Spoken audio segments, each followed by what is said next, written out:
Greetings to my fellow students over here. I am here to present upon the given topic Salus Populius Suprema Lex. Have you ever thought why this college has been established? Why these municipalities are there to take care of the particular land areas? Why they are maintaining the sanitation facilities? Why they are maintaining the traffic facilities in the cities? And even why the state has been established? What is the basic principle guiding the establishment of these all and certain related aspects? It is Salus Populi Suprema Lex. Salus Populi est Suprema Lex. That is, regard for public welfare is the supreme law, or the welfare of the people is the supreme law.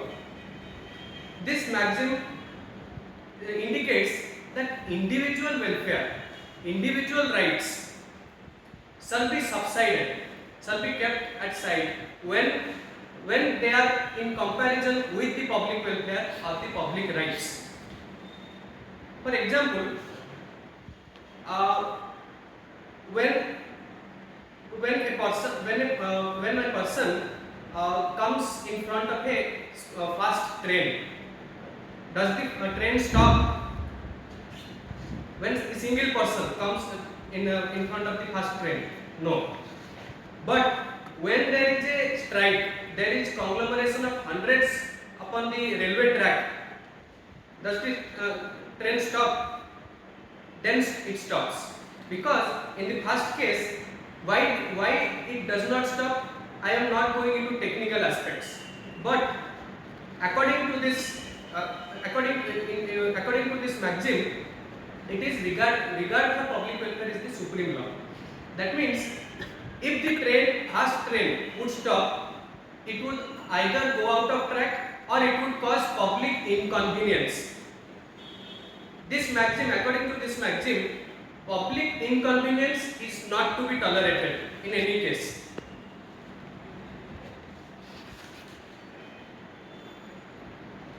And I asked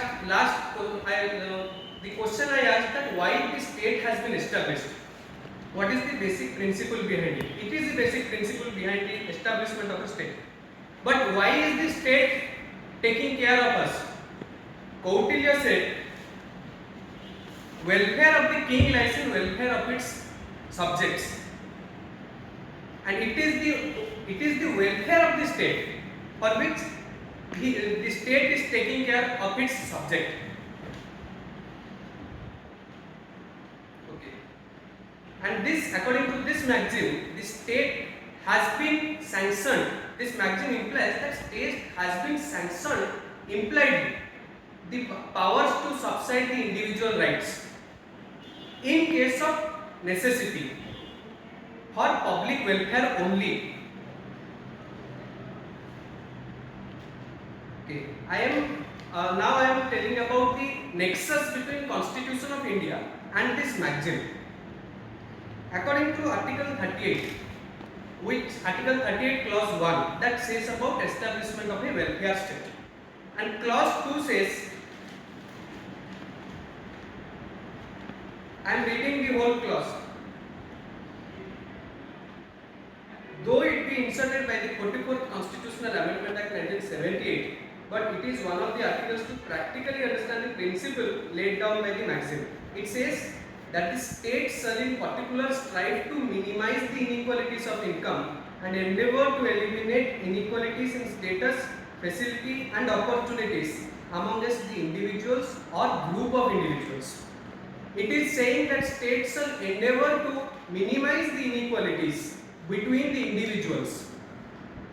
And Article 37, that is also a directive principle of state policy, that says that these directive principles of state policy are not to be enforced by a court of law. But they also say that it shall be a duty of the state to apply these principles in making laws. Why I have mentioned these two directive principles, I will be mentioning some articles thereafter that will be the background. In what matters the state in case of necessity only it can necessity and for public welfare only it can subside the individual rights. So the government or government comes into power, they have to take the initiative in implementing the maximum services to the public. According that is the directive principle show. Yes. now I will say the context of property in this magazine, how property is related. When in the time of Britishers, there was a system called Zamindari system, in which there were three class of people: peasants, Zamindars, and the Britishers.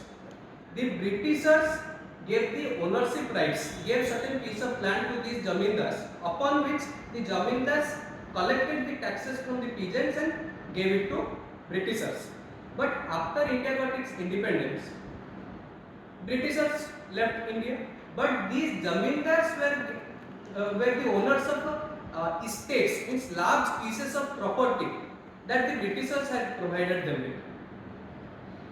To reduce the inequalities, that is in Article 38 plus 2, in property, the state was taking the excess land. State fixed a ceiling limit upon the lands and was taking the excess lands from these zamindars or the people who got the land rights, who were holding the land, excess land, and distributed it among the people, general people. But they